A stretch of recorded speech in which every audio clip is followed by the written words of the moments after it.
and spell telephone. T-E-L-E-F-O-N.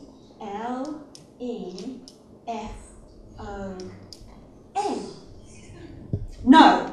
Go back to your seat and write it out 100 times. Telephone. T-E-L-E-P-H-O-N-E. Ersin can't spell telephone. Ersin can't spell telephone. Ersin can't spell telephone. That was the song being sung in the playground that afternoon. And they were right. I couldn't spell telephone and many other words. My parents and my teachers thought that telling me to try harder would solve the problem. And when it didn't, the blame for my failure was placed on my shoulders. Instead of giving me support, I was given a label: slow learner. I was 8 years old. I remember running home from school in tears, standing in front of my mum. Mum, I hate school. I hate it. I absolutely hate it. And my mum would say to me, but Ersin, these are the best years of your life, so enjoy it.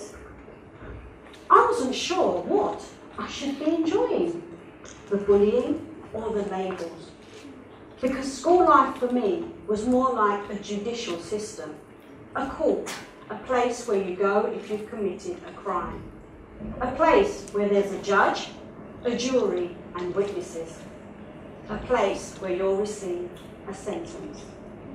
My crime was not being able to learn at the same pace as the other children in my class. My judge was my teacher, Miss McFadden. 6 foot tall with a huge beehive hairstyle that made her look even taller and scarier than she already was.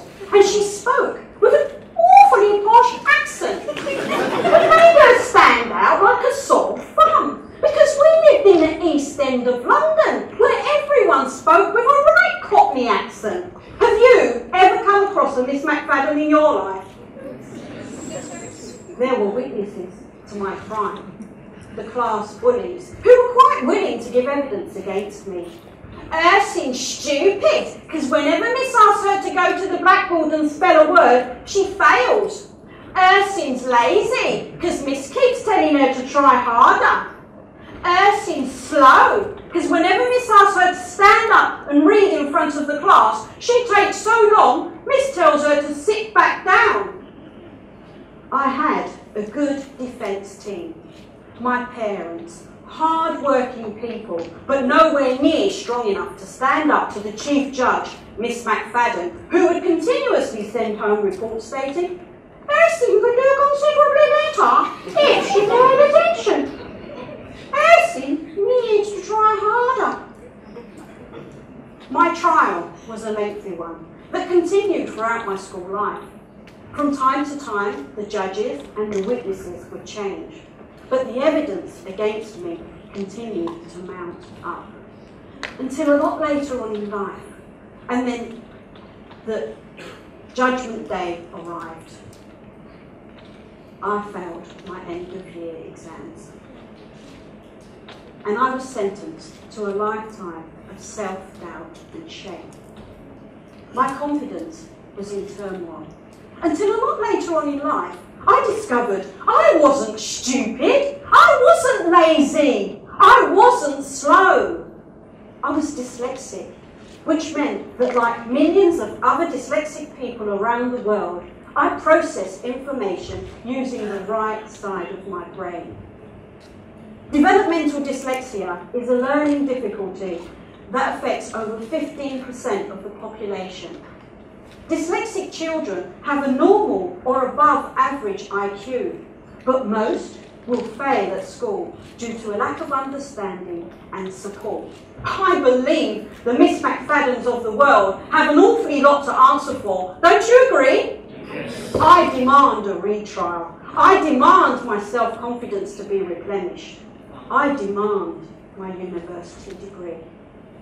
It's taken me over 40 years to realise that it's not the end of the world if you can't spell as good as others, because we all have different abilities and talents. That's what makes us who we are. My story is just a small example of how childhood experiences can have an impact on one's adult life. To this day, I still suffer with anxiety and self-doubt issues. It's taken me this long to realise that failing at school doesn't necessarily mean you're going to fail in life. You just need to look at the famous dyslexics around the world to see that. Like Tom Cruise, Whoopi Goldberg, Steve Jobs, Jamie Oliver, Steven Spielberg, who only discovered he was dyslexic at the age of 60. Each and every one of them have their own story to say. Exactly the same with mine. As the civil rights activist Martin Luther King said, I have a dream. I too have a dream. I have a dream to create an education system that will allow children to learn without feeling judged or having to compete with their peers. But first, we need to understand that there's a distinction between an inability to learn and an inability to learn due to the way you're being taught. In a quest to create a reformed education system, I carried out a little bit of research into education systems of other countries where they've carried out their own reforms. And I came across Finland, global leaders in education for over 16 years. So what's the secret to their success? Well, first of all, they believe that they need to eliminate stress in a child's life, because stress is a huge obstacle in any child's learning process. They believe that children aren't ready to learn the skills of reading, writing and spelling until the age of 7. So children don't start primary school until that age. Kindergarten is based on play, because they believe that play is an important part of any child's learning process. Homework is non-existent. Statutory exams, they don't need statutory exams until the age of 16.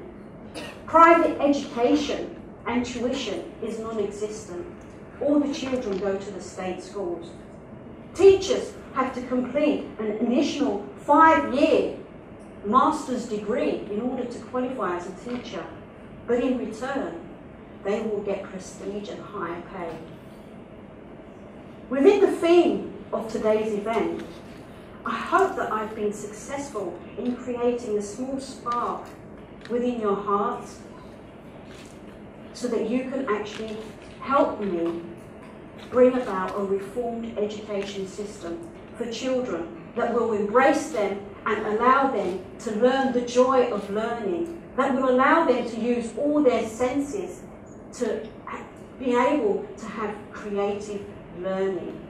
As my fellow dyslexic Albert Einstein said, we're all geniuses, but if you try and judge a fish by its ability to climb a tree, it will live its entire life believing that it's stupid. Thank you.